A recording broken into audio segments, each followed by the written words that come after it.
Actually, I have something very important to tell. I love you, West East Lifestyle TV.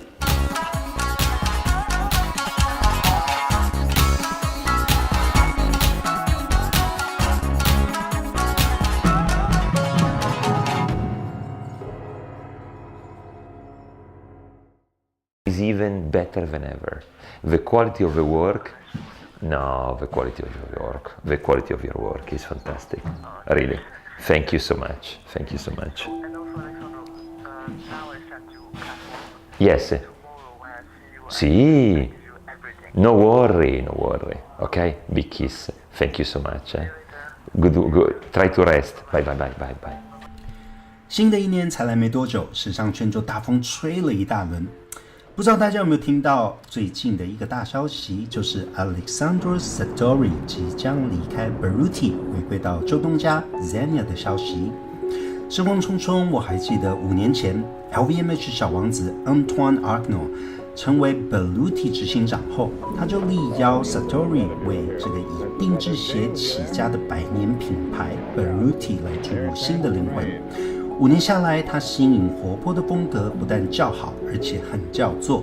因此，很多人都揣测这一次 Sartori 的出走会不会是为了更大的利益？但是在事情还没弄清楚前，我们可别妄下断论。这次关于讲东西，为你独家专访到 Alessandro Sartori， 让我们给他一个机会，看他怎么谈他与 Berluti 的这一段5年的辉煌历程。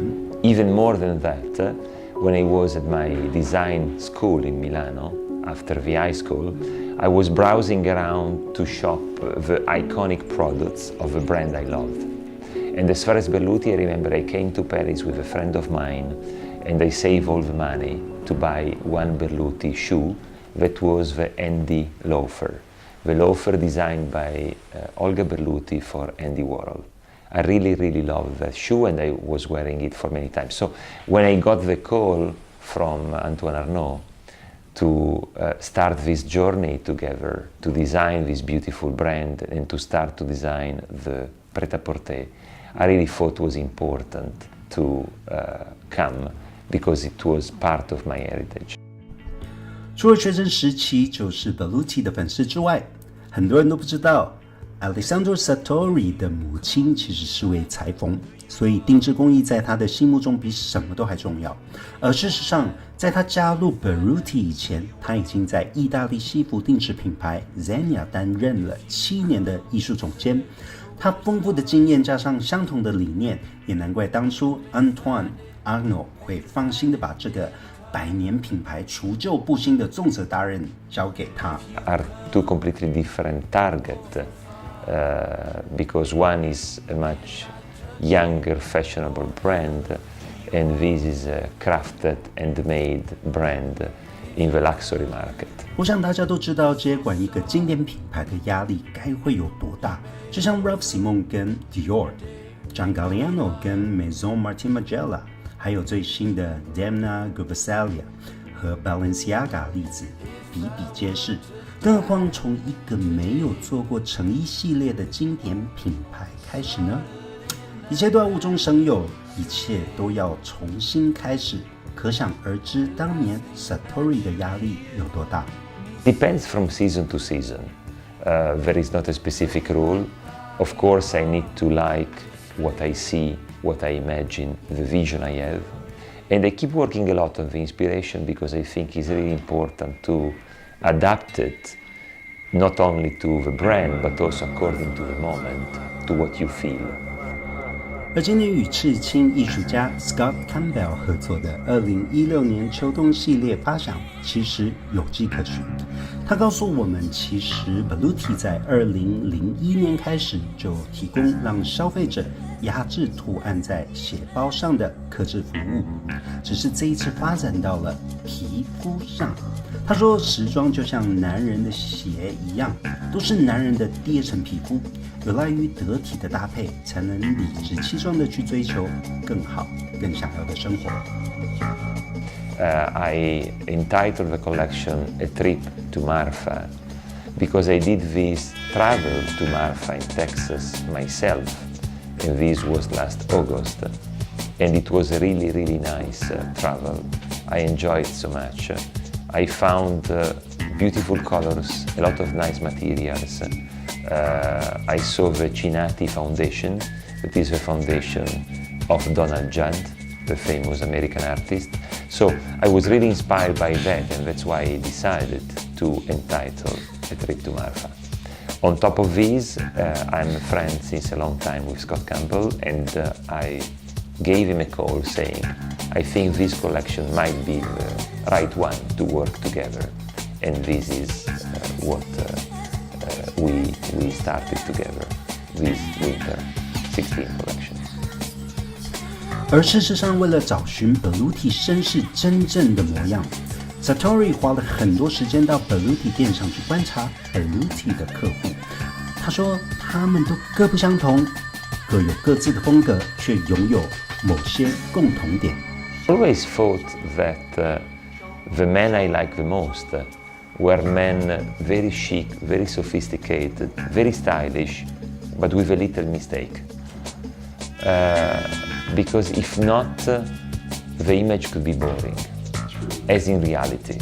Okay, a man which is perfect, that is well educated, well styled, well speaking, blah blah blah, is fantastic. But if it doesn't have a secret, a strong passion in his life and so on, could easily be a bit boring. I don't like to be bored. I like spicy in the things I do, and even just a little details, even just a special touch, or even, as I said, a mistake on a perfect paint makes the paints much better. That's true, because for me, I really like someone imperfect, because there's a kind of sexiness in them. Absolutely, very much. 5年下来 ，Alessandro Sartori 果然不负众望，他为 Berluti 创造了兼具理性与浪漫的时装系列，他也成功传达出 Berluti 的品牌精髓。但在这样时尚过热、流行意识的时代，他又是如何在商业与艺术之间取得平衡呢？I read the marketing brief because it's really important to understand what we need to have in order to satisfy the needs of the markets. And after, I forget it. And I design with a free spirit and with a free mind. Then, I don't like to design with a grid. Because if you start designing with a grid, you lose the creativity. You know, if you start saying, okay, I need to do a bomber that needs to cost 1,500 euro, so the fabric needs to cost 25 euro. But since it's for America, the barcode here cannot be too narrow. Finito, finito. You don't design anymore. And the collection become gray. I don't like gray as attitude. 虽然 Sartori 告诉我们他不喜欢设计带有任何想赚钱的欲望，但他的确用设计为品牌增加了超越1亿欧元的营收，成功有目共睹。而 Berluti 之所以成功转型，我想还有一个很大的原因，就是作为艺术总监的他从未关在自己的象牙塔里。他说只要画出一幅草图，他就会拿到工坊里与工匠讨论。他说这样的过程让创作去芜存菁，就像他不时挂在嘴边的一句话：以双手为生的是工人，以双手和头脑为生的则是手艺人，而以双手、头脑和心为生的才是艺术家。除了与工作团队紧密的结合，他也透过旅行、独处，让自己的头脑和心态保持在一个最好的创作状态。Inspirations when I'm alone. In fact, I love to travel alone. I mean, to travel with a friend is fantastic. You laugh, you discuss, you take photo, you eat, but it is different because having someone together, you interact with him, her, so you don't have that same energy. When I travel alone, I felt so much inspired. I sketch, I prepare silhouettes, I design garments. That is really my feeling. So even during a normal day, even if the schedule is very tight, I try sometimes to have that 30 minutes for myself, or maybe I go out of the studio and I eat just a nice salad for myself, and I listen music and I just take a little break to get inspired. For my work is really important. 这就是 Alessandro Sartori， 一个真正为作品而活的设计师。从他跟执行长 Antoine Arnault 在 Instagram 上面离情依依的对话中，我们可以感觉到，其实时尚圈也没有那么的勾心斗角，不是吗？我想，無論是 Berluti 或者是 Sartori， 我想他們在未來的表現絕對都是值得我們好好期待。One second. Ciao Daniele.